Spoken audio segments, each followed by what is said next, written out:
بسم اللہ الرحمن الرحیم۔ شروع کرتا ہوں اللہ تعالیٰ کے بابرکت نام سے۔ مکہ معظمہ میں ولید نامی کافر رہتا تھا۔ اس کا ایک سونے کا بت تھا جس کی وہ پوجا کیا کرتا تھا۔ ایک دن اس بت میں حرکت پیدا ہوئی اور وہ کہنے لگا، لوگوں، محمد اللہ کا رسول نہیں ہے، اس کی تصدیق مت کرنا، معاذ اللہ۔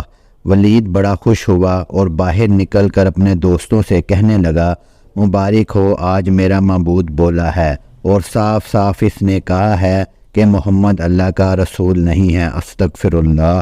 یہ سن کر لوگ اس کے گھر آئے اور دیکھا کہ واقعی ہی اس کا بت یہ جملے دہرا رہا ہے۔ وہ لوگ بہت خوش ہوئے اور دوسرے دن ایک عام اعلان کے ذریعے ولید کے گھر میں ایک بہت بڑا اجتماع ہو گیا تاکہ اس دن لوگ بت کے منہ سے وہی جملہ سنیں۔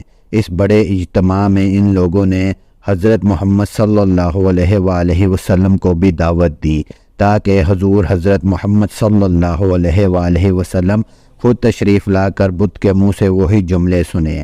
چنانچہ حضور صلی اللہ علیہ وآلہ وسلم بھی تشریف لائے۔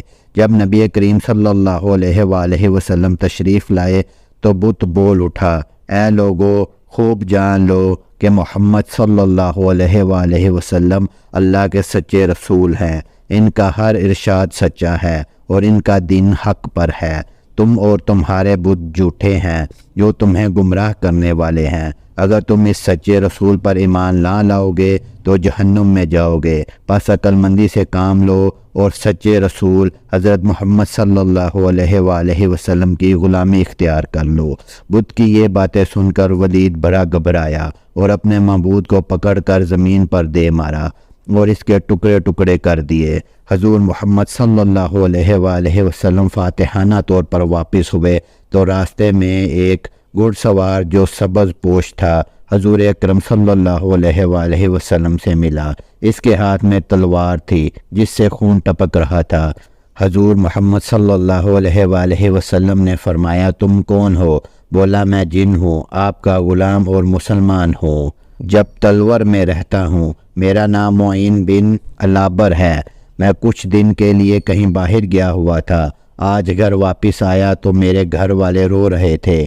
میں نے وجہ پوچھی تو معلوم ہوا کہ کافر جن جس کا نام مصفر تھا وہ مکہ میں آ کر ولید کے بت میں گھس کر حضرت محمد صلی اللہ علیہ وآلہ وسلم کے خلاف فضول گوئی کر گیا ہے اور آج پھر وہ یہی بکواس دوبارہ بت میں گھس کر کرنے والا تھا۔ اس سے پہلے وہ آپ کے متعلق بکواس کرتا، یا رسول اللہ صلی اللہ علیہ وآلہ وسلم، مجھے سخت غصہ آیا۔ میں تلوار لے کر اس کے پیچھے دوڑا اور اسے راستے میں قتل کر دیا۔ پھر میں خود ولید کے بت میں گھس گیا اور اب جو کچھ کہا میں نے کہا۔ حضرت محمد صلی اللہ علیہ وآلہ وسلم نے یہ قصہ سنا تو بڑی خوشی کا اظہار کیا اور اپنے اس جن غلام کے لیے دعا فرمائی۔ بحوالہ کتاب جامعۃ المعجزات۔ اگر آپ کو ہماری آج کی ویڈیو اچھی لگی ہے تو ہماری ویڈیو کو لائک کریں، صدقہ جاریہ کے طور پر ہماری ویڈیو کو اپنے دوستوں کے ساتھ شیئر کریں، چینل کو لازمی سبسکرائب کریں تاکہ اس طرح کی انفارمیٹیو ویڈیو آپ کو بر وقت ملتی رہے۔ اگلی ویڈیو تک اللہ حافظ، اللہ نگہبان۔